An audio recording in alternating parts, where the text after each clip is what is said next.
श्रीमद् भगवत गीता के 7वें अध्याय का नाम है ज्ञान विज्ञान योग। यह अध्याय भगवान श्री कृष्ण और अर्जुन के बीच संवाद का वह चरण है जहां भगवान अर्जुन को अपने परम स्वरूप, शक्ति और भक्ति के रहस्य बताते हैं। अब तक अर्जुन ने युद्धभूमि में अपने कर्तव्य को समझने के लिए भगवान से मार्गदर्शन मांगा था, लेकिन इस अध्याय में भगवान सीधे अपने दैवी स्वरूप और अपनी महिमा को प्रकट करते हैं। श्री कृष्ण बताते हैं कि संपूर्ण जगत उन्हीं से उत्पन्न है, उन्हीं में स्थित है और अंततः उन्हीं में लीन हो जाता है। इस अध्याय का मूल संदेश यह है कि भगवान को तत्व से जानना केवल गहरी भक्ति और पूर्ण समर्पण से ही संभव है। श्रीमद् भगवत गीता के 7वें अध्याय का महात्म्य। भगवान शिव कहते हैं, पार्वती, अब मैं 7वें अध्याय का महात्म्य बतलाता हूँ, जिसे सुनकर कानों में अमृत राशि भर जाती है। पाटलिपुत्र नामक एक दुर्गम नगर है, जिसका गोपुर अर्थात द्वार बहुत ही ऊंचा है। उस नगर में शंकुकर्ण नामक एक ब्राह्मण रहता था। उसने वैश्य वृत्ति का आश्रय लेकर बहुत धन कमाया, किंतु न तो कभी पितरों का तर्पण किया और न देवताओं का पूजन ही किया। वह धनोपार्जन में तत्पर होकर राजाओं को ही भोज दिया करता था। एक समय की बात है, उस ब्राह्मण ने अपना चौथा विवाह करने के लिए पुत्रों और बंधुओं के साथ यात्रा की। मार्ग में आधी रात के समय जब वह सो रहा था, एक सर्प ने कहीं से आकर उसकी बाह में काट लिया। उसके काटते ही ऐसी अवस्था हो गई कि मणि, मंत्र और औषधि आदि से भी उसके शरीर की रक्षा नहीं हो सकी। तत्पश्चात कुछ ही क्षणों में उसके प्राण पखेरु उड़ गए। फिर बहुत समय के बाद वह प्रेत सर्प योनि में उत्पन्न हुआ। उसका चित्त धन की वासना में बंधा था। उसने पूर्व वृतांत को स्मरण करके सोचा, मैंने जो घर के बाहर करोड़ों की संख्या में अपना धन गाड़ रखा है, उससे इन पुत्रों को वंचित करके स्वयं ही उसकी रक्षा करूंगा। एक दिन सांप की योनि से पीड़ित होकर पिता ने स्वप्न में अपने पुत्रों के समक्ष आकर अपना मनोभाव बताया। तब उसके निरंकुश पुत्रों ने सवेरे उठकर बड़े विस्मय के साथ एक दूसरे से स्वप्न की बातें कहीं। उनमें से मझला पुत्र कुदाल हाथ में लिए घर से निकला और जहां उसके पिता सर्प योनि धारण करके रहते थे, उस स्थान पर गया। यद्यपि उसे धन के स्थान का ठीक ठीक पता नहीं था, तो भी उसने चिन्हों से उसका ठीक निश्चय कर लिया और लोभ बुद्धि से वहां पहुंचकर बाबी को खोदना आरंभ किया। तब उस बाबी से बड़ा भयानक सांप प्रकट हुआ और बोला, ओ मूढ़, तू कौन है? किस लिए आया है? क्यों बिल खोद रहा है?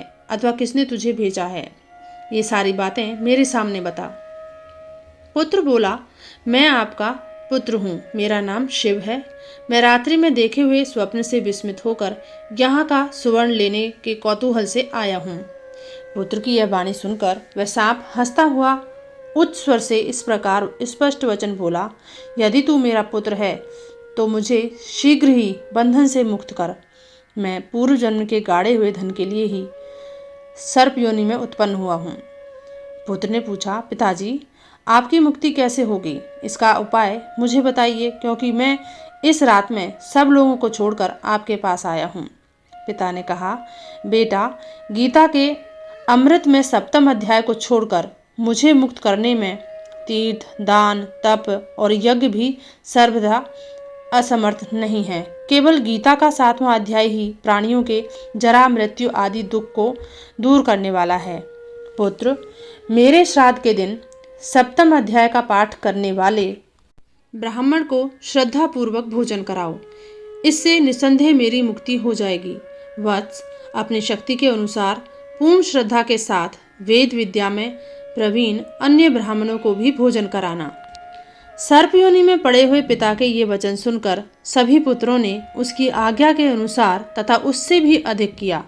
तब शंकुकर्ण ने अपने सर्प शरीर को त्याग कर दिव्य देह धारण किया और सारा धन पुत्रों के अधीन कर दिया।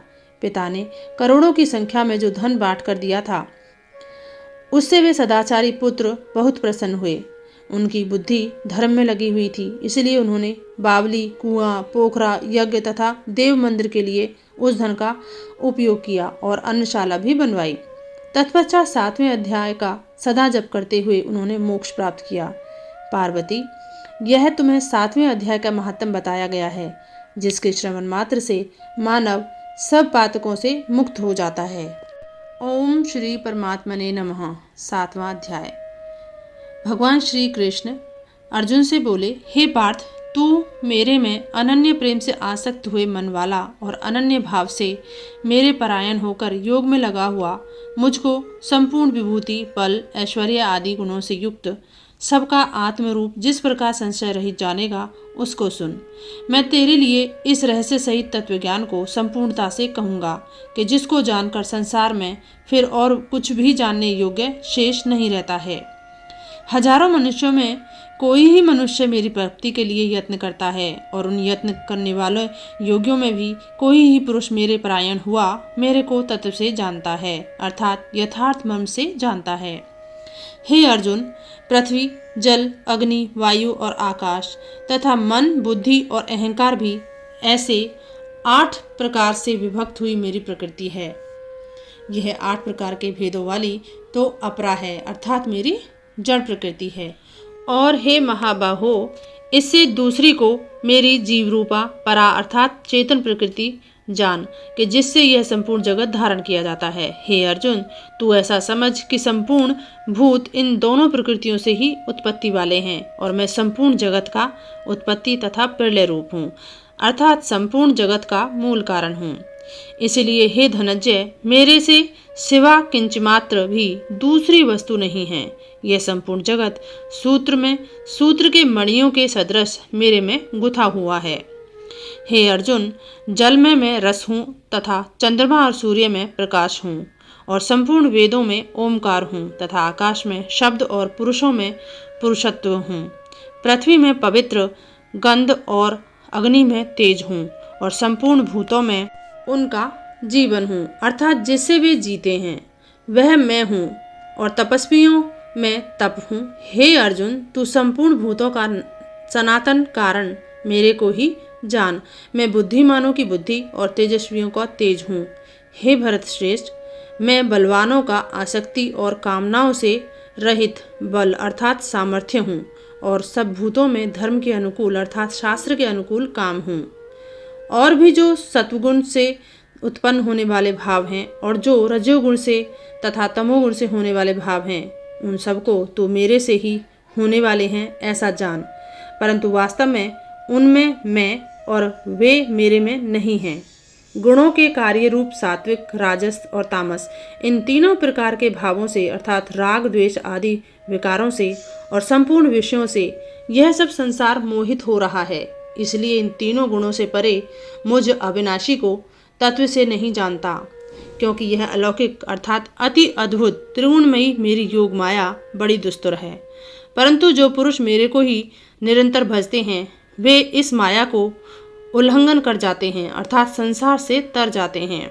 ऐसा सुगम उपाय होने पर भी माया द्वारा हरे हुए ज्ञान वाले और आसुरी स्वभाव को धारण किए हुए तथा मनुष्यों में नीच और दूषित कर्म करने वाले मूढ़ लोग तो मेरे को नहीं भजते हैं।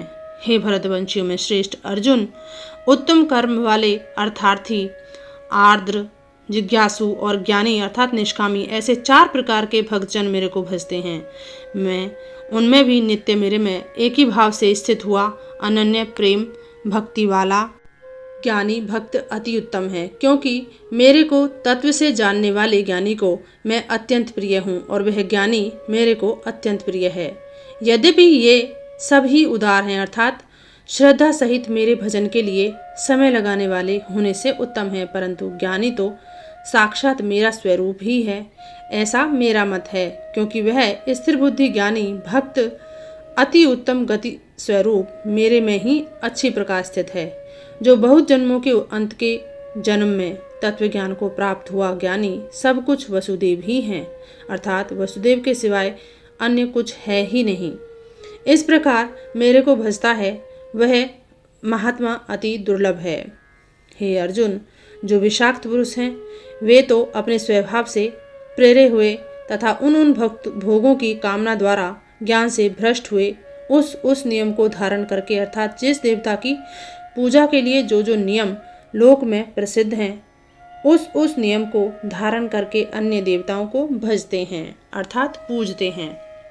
जो सकामी भक्त जिस देवता के स्वरूप को श्रद्धा से पूजता है, उस भक्त की मैं उस ही देवता के प्रति श्रद्धा को स्थिर करता हूँ। वह पुरुष उस श्रद्धा से युक्त हुआ उस देवता के पूजन की चेष्टा करता है और उस देवता से मेरे द्वारा ही विधान किए हुए उन इच्छित भोगों को निस्संदेह प्राप्त होता है। परंतु उन अल्प बुद्धि वालों का वह फल नाशवान है तथा वे देवताओं को पूजने वाले देवताओं को प्राप्त होते हैं और मेरे भक्त चाहे जैसे ही भजें, शेष में वे मेरे को ही प्राप्त होते हैं।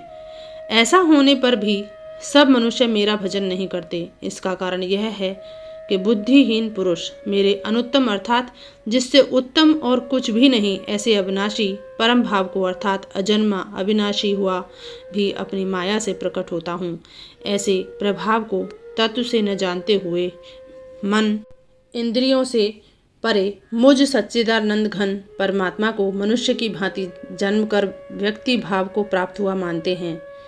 अपनी योग माया से छिपा हुआ मैं सबके प्रत्यक्ष नहीं होता हूँ। इसलिए यह अज्ञानी मनुष्य मुझ जन्म रहित अविनाशी परमात्मा को तत्व से नहीं जानता है अर्थात मेरे को जन्मने मरने वाला समझता है।